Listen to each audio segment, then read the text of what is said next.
Horror कहानियाँ कंचन rudali part 2। आ गई मेरी बेटी अब मेरे पास। ये कहती हुई अब तक रोती छाती पीटती कंचन जोर जोर से हंसने लग जाती है।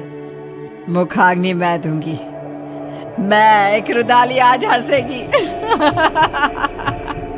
और तुम सब रोओगे।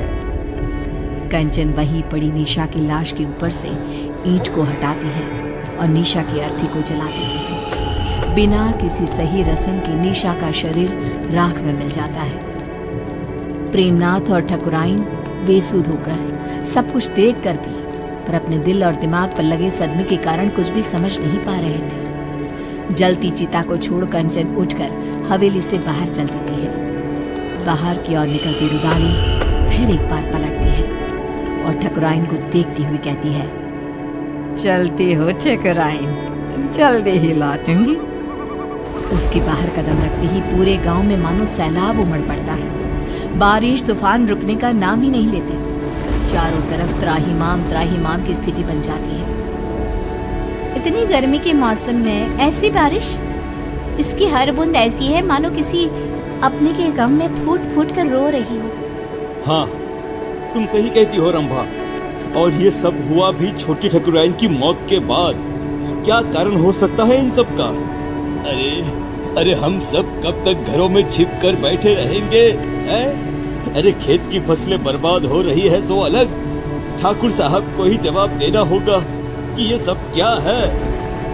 परेशान होकर सभी गांव वाले तूफानी बारिश में ठाकुर साहब के घर पहुंचते हैं, जहां वो लोग देखते हैं कि ठाकुर साहब की हालत बहुत नाजुक है। कंचन, ये सब कुछ उसी का किया धरा है, जाने क्या करके गई है। जैसे ही उसने हवेली से जाते वक्त कहा जल्द ही लौटती हूँ, तब से इनकी तबीयत बिगड़ते ऐसी हो गई है।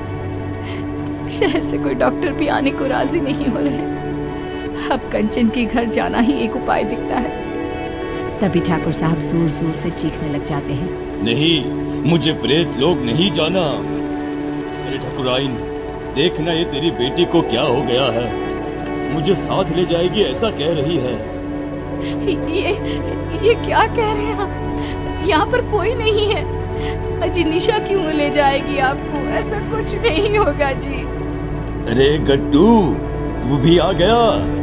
देख रही हो ना ठकुराइन, तुम्हारी बगिया संभालने वाला गट्टू आज तेरी बगिया उजाड़ने आया है। ये तो बहुत बुरा संकेत है ठकुराइन। ठाकुर साहब को सब मरे हुए लोग दिख रहे हैं। अरे जिस दिन हमारी निशा मरी थी उसी रात गट्टू भी मरा था। मरे हुए पति को छोड़ फिर भी कंचन ठाकुर साहब की बेटी को रोने आ गई। अजीब सा नहीं लगा सुनकर?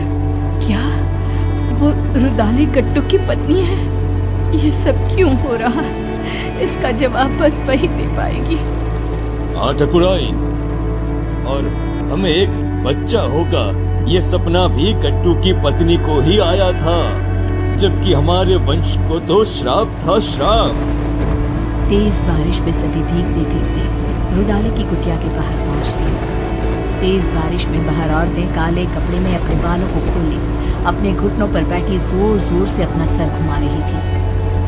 आएगा, आएगा, गया रे, गया रे, आएगा, आएगा गया रे, ऐसे कुछ अजीबोगरीब गाना गाती हुई जोर जोर से सर घुमाती वो औरतें बहुत डरावनी लग रही थी। हमें अंदर चलना चाहिए। सभी दरवाजा खटखटाते हैं पर कोई दरवाजा नहीं खोलता। तोड़ दो दरवाजा। हाँ, तोड़ दो दरवाजा। दरवाजा तोड़ दो। दरवाजा तोड़कर सभी अंदर आते हैं। सामने का दृश्य ऐसा भयावना कि कोई अपनी आंखों पर विश्वास नहीं कर पा रहा था। ये क्या? हे भगवान! ये कंचन कौन है? इसके घर से तो प्रेत लोक का रास्ता जाता है। कंचन उठकर आगे बढ़ती है और जाते हुए अंगारों को पार करती एक अजीब से चेहरे के राक्षस के पास पहुंचती है, जिसके हाथ में चाबुक था, जिससे वो रूहों को सजा देता था। पूरा गांव आ गया है मालिक, अब सबकी बलि ले लो। निशा और मेरे पति को वापस उनके शरीर में भेज दो। दोनों के शरीर को संजो कर रखा है मैंने। ये निशा बिटिया का शरीर तो सबने जलते हुए देखा है, तो रुदाली के पास शरीर कैसे है? ये क्या राज है? रुदाली गट्टू और निशा के शरीर को सबके सामने रखती है। और क्या कहें, निशा मेरी बेटी थी, मेरी इकलौती बच्ची, जिसे मेरे पति ने ठाकुर साहब को सौंप दिया था, क्योंकि आप कभी मां नहीं बन सकती थी। बोले ठकुराइन, सच है ना ये? आप लोगों के पैसे के आगे मेरी ममता का गला घोट दिया गया। जिस दिन गट्टू ने मुझे बताया कि मेरी बेटी आपके घर जाने वाली है, मैंने उसी दिन से प्रेत लोग को अपना घर बना लिया था। पर मैं तो मां बनी थी, मेरे शरीर में सभी लक्षण थे, ये कैसे हो सकता है? आपको एक दवाई दी जाती थी जिसके कारण आपका शरीर एक गर्भवती औरत की तरह बदलने लगा, और फिर मैंने आपके गर्भ में डाल दिया प्रेत का अंश, वो अंश जो मेरी बेटी को मुझे वापस पाने में मदद करता। पर तुम्हारे वंशहीन होने के श्राप ने उस गर्भ का नाश कर दिया।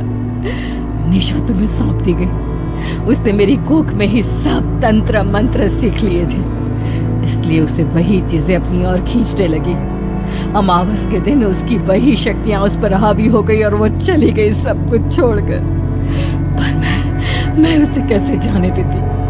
उसकी आत्मा को प्रेत लोक से उसके पिता ने बचा लिया और उसकी आत्मा उसके शरीर में आ गई।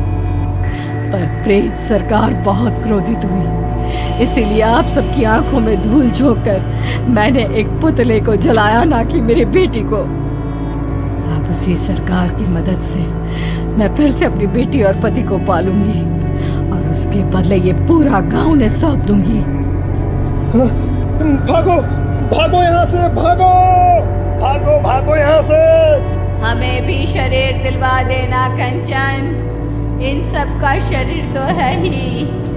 हमें भी शरीर दिलवा देना कंचन, इन सब का शरीर तो है ही। आज कितने ही साल बीत गए, गांव अब आत्मा और प्रेतों के नाम से जाना जाता है। इतने मुर्दों में रह गई है जिंदा तो बस कंचन।